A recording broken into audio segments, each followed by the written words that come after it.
Welcome to this video, guys. My name is Ryan Harrington and I help coaches and creators build six-figure freedom businesses. Today's video is going to be talking to you about the 3 core P's that have to go in to create a high converting offer. Today, we're in a bit of a different setup. I think it's quite cool that you get to see all the different places I work because I'm a digital nomad. I love the freedom and flexibility to work anywhere I choose, whether that is from an office, whether it's a co-working space, whether it's in my own accommodation, anywhere that I choose. Because as long as I've got a laptop and a phone, I can create value to the world, I can serve my clients, and I can create an impact and build my business, which is essentially what I teach people to do. Over the last 4 years, I've really been diving into the topic of offer building, high ticket offers, and how to actually create things people want to buy online. And I've got some notes with me here today, but I really want to just sort of touch on this and make it tactical for you because I often overlooked the importance of an offer. So I started in fitness. So I started in nutrition and weight loss because I've just gone through a 23 kilogram weight loss journey, a personal development journey. It was like, I need to coach, I want to coach. And it was the first thing I had at my disposal to serve people with. So that's where I started. I had no idea about anything to do with online business and how important an offer was. I thought it was as simple as like, right, I help you lose weight and that's it. And to be fair, within the fitness space, it's quite easy because it's so tangible that it's like, right, you will lose X amount of weight or you will achieve this type of body. You can point at it, you can see it, it's a tangible thing. But when you're moving into kind of the mindset space, the performance space, the kind of life coaching or men's workspace, there's so many different things to consider, right? And it isn't as tangible. So the job with your offer is to make it as tangible as you can possibly be. And I'm going to give you some examples on how you can do that. But when I was in nutrition and weight loss, it was relatively easy for me. When I first launched, my first program was called The Weekender. And I signed 11 clients in the first 6 weeks. That caused some more problems down the line because I didn't know how to coach at that point, but that's a conversation for a different time. This is about getting offers, putting things out there and getting people to say, yes, I'd like to buy and invest into your thing online. And it's quite a magical thing when you actually get someone to buy into your life experience. And I really do think that we all have life experience we can share. And that's why I think coaching and creating is the best job in the world because it basically, you get to be you. The more you be you, the more you will receive, the more impact you can make, the more income you can have, the more freedom you can have. But like fundamentally thinking, like, how do I grow? How do I master myself? How do I kind of focus on my own personal development, learn the lessons and evolve as a human being and as a soul? And then how do I then articulate those lessons and build offers and products to actually serve people on that journey? And the way the world's moving with the kind of whole education system changing, it will only get more prevalent. And that's why I think we're in a golden age of coaching and creating in like info space because the education system is changing and we can capitalize on it basically. People are learning from people now. They're not learning from establishments like they were. And that's fucking cool as fuck if you ask me. So I've got a really good story. So there's an interesting story. I hope I don't fuck this up, but I'll try and deliver it as best I can. So you've got the shepherd, you've got the shepherd's son, and you've got the shepherd dog. The shepherd's dog has got tons of flies all over it. And the shepherd's son, like, Dad, the dog's got fleas all over it again. He's like, right, cool, go feed it the garlic. So the son comes back a week later and says to Dad, I can't get the dog to eat the garlic. He just doesn't want it. No matter how many times I try and give it to him, he's just rejecting it. He's just not having it. So the dad says, have you tried wrapping it in ham? So the son wraps it in ham, gives it to the dog, and he eats it straight away. And that's just an analogy of like, when it comes to building offers, it's not about changing what you do and not giving them what they need.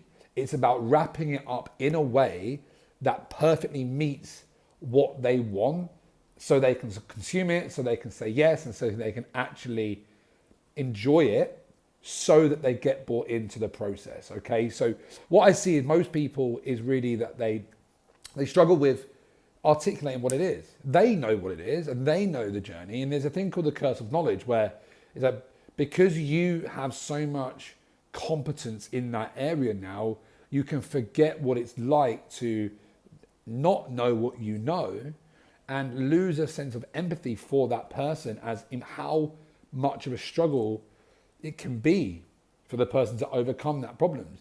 And most people struggle because they speak to problems that people don't know they have.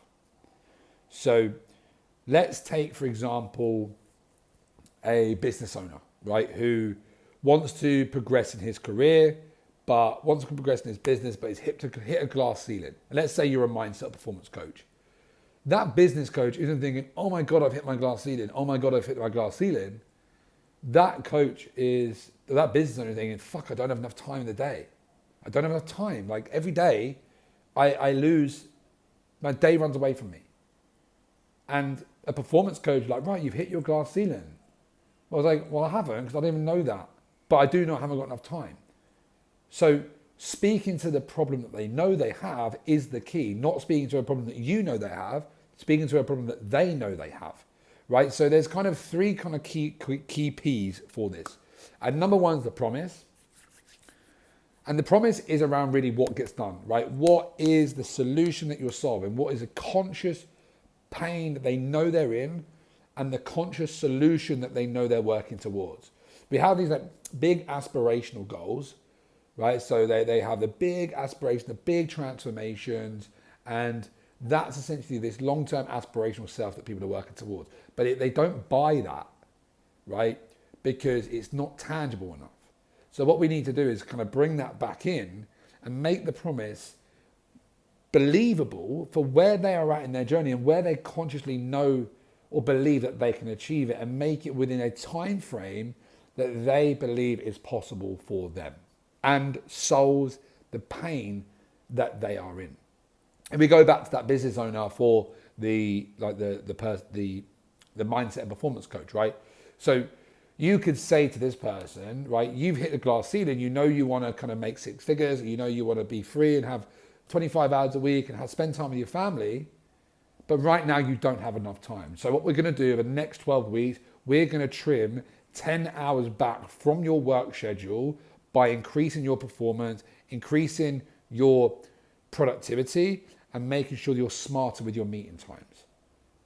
And then that is a sellable promise because that is tangible for them. So they can look at their calendar and be like, right, cool. I'm working 50 hours a week right now. What would my life look like or my growth look like if I could get the same but more done in 40 hours a week? So they could break through their income, they're going to earn more money and have more time. And that's tangible and believable for them if you present them with what we lead into is the process, right? So you have to have a plan. You have to have a promise. So that's kind of like what gets done. Can you point at it? So is it tangible? Can you make it real? So for fit pros, they might say like when you put your favorite jeans on again, that's like a manifestation of the symptoms of the problems that you solve. So how you could think about that is that someone could try their jeans on, like, fuck, I can't put my favorite jeans on. That's like a physical thing in real life that they can be like, oh shit, I need this person's help because I really want to get back there. The mindset coach, oh, I'm working 50, 60 hours a week. I'd love to work less and earn more. Great. That's what you can point at. I'm just trying to think if there's any more notes here. But the most important thing with this is the promise is that speaking to the problems that they know they have, making it as tangible as you possibly can so that it becomes a believable ROI, right? Because it's a return on investment, right? So like, I pay you to get 10 hours back, right? If I wait you to break through about glass ceiling, like that doesn't really fucking mean anything. In my case, it's like selling freedom. I can't sell freedom because it's too abstract, it's too subjective. But what I can sell is saying, I will help you build a 4-figure offer and turn it into 5 figures so that you can make 6 figures over the course of a year, right? Which is the new offer that I'm launching very soon and the offer that I'm helping people with. So that's kind of when we look at the promise. The next part of this is the process. So the process is like, right, cool, I know that's what I want, but how do I actually get there?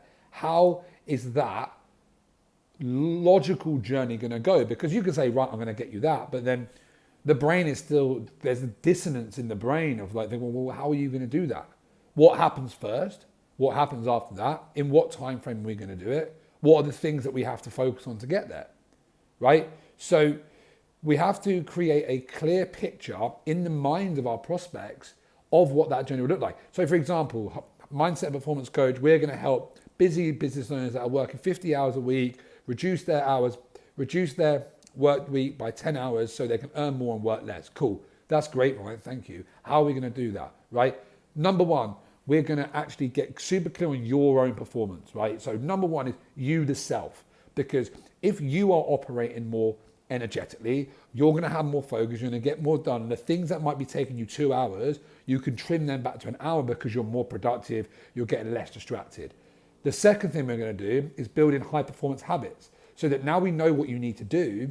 Then we put robust systems in place and standards in place so that you can not only feel those benefits, but sustain those benefits. So this becomes a new normal. So you doubling your productivity is going to halve your hours, right? But we're not just going to work less. We're not going to go from 25 hours a week to 50 hours a week to 25 hours a week because we still want to progress, right? So then the last thing we do is around your leadership. So we want to building the first two phases, essentially building self-leadership by changing your way of thinking and evolving you into someone who can be more productive, more focused, more disciplined, and more consistent. And then we then allow you to take that out externally to team members and allow you to build systems and team and lead your team from a place of congruence and performance because you embody that. And that is how you're going to not only save 10 hours a week, but you're going to triple your performance and therefore break through totally new glass ceilings again and again and again and again because you worked on the core pillars of what it takes to actually be a successful business owner. Right, that's an example, right? I can do this off the cuff because I do it for a living and I fucking love it. I love doing this with my clients because it's really piecing things together. One of my clients said to me recently, was like, Ryan, thank you so much because you're the first person that can actually articulate what's going on in my head. And if you're into human design, I'm a manifesting generator. So like my gifts are really like meeting people on that vision level because I love it. Meeting people like, oh, there's this big high level thinking, but then actually like systemizing that and grounding that into like a practical kind of system of offer delivery mechanism, which is why I love what I do and it's why I'm good at what I do because of that kind of the combination between the vision and kind of the systemization of things. But the last thing, right? And again, just on that, it's like clear beats cute. Like you don't have to fucking make it super complicated. It just needs to make sense, but call it something like, call it something cool. Call it something you're like, fuck, that's cool. Yeah, man, I love that. And then you want to speak about it. You're like, I'm going to help people do this through this mechanism and method. Sorry. Fun fact, the reason I have these is because AirPods aren't actually microphones, but these are. So even though they might look a bit shit, they're practical. And I'm trying to be as practical as I can so I can actually keep doing these videos daily. So yeah, systemize it, call it something cool. Don't overdo it. Mine's called the Freedom Creator Coaching Model, which I'm actually super excited about. And then the last thing, right? So you've got the plan and the price. Sorry, the plan and the process, and the last thing is the price, right? Because you might have some, Ryan, I love what you do. That's so good, but it's out of my price range now, or the value is off, right? And when the price has to match, and the price is kind of a subjective thing, right? Because it's only based on value. And like your offer, there's a reality aspect to it, and there's a perception aspect to it. The value is in the middle, right? The value is actually kind of where those two things meet and in the marketplace. You know intuitively kind of where you might want to price your stuff. If you're just trying to get momentum, definitely kind of undercharge just to get that ball rolling with a sight of like increasing that. But the market will always tell you what's in fair exchange. If you sign someone up and they say yes and you deliver great results and they stay, great. If you sign someone up and the value exchange isn't quite there and they leave, then that's an indication to you that the pricing might be off. But for the sake of for this training, for this video, I just want you to think about it like this. What is the easiest number for people to get started? So the two numbers that people care about most is what how much is it to get started or how much I'm going to save, right? So for example, I use like a weekly MRR model in my business now because moving away from the high ticket or big upfront, if you want to pay up front, you can save like 20%, but it's more weekly payments. So it's easier to get started, stack MRR and increase velocity. So for example, it might be like $200 a week for 16 weeks, or you can save X and pay in full, right? But it's about pricing it so you increase velocity of your offer. So you pick up momentum, you get more client results, the ball's rolling, everything's moving, and you're not trying to wait for someone's going to pay you $3-4 grand. You're stacking your MRR, you're moving forward, and your business is actually moving, and your demand increases, and your price increases with momentum, not just because you think it should increase, right? It's like, I actually need to increase my prices now. And the last thing is kind of like, what is the cost of inaction? It's something to consider, because it's like, for you right now, if you're watching this and you're like, right, I don't have a mentor, but I'm trying to wing the thing, I'm trying to do it my own, I've made a bit of money, but I'll be charging per hour, or I know that I'm undercharging, or I've got a good product, but I'm not getting enough leads, and I just don't know kind of how to get leads.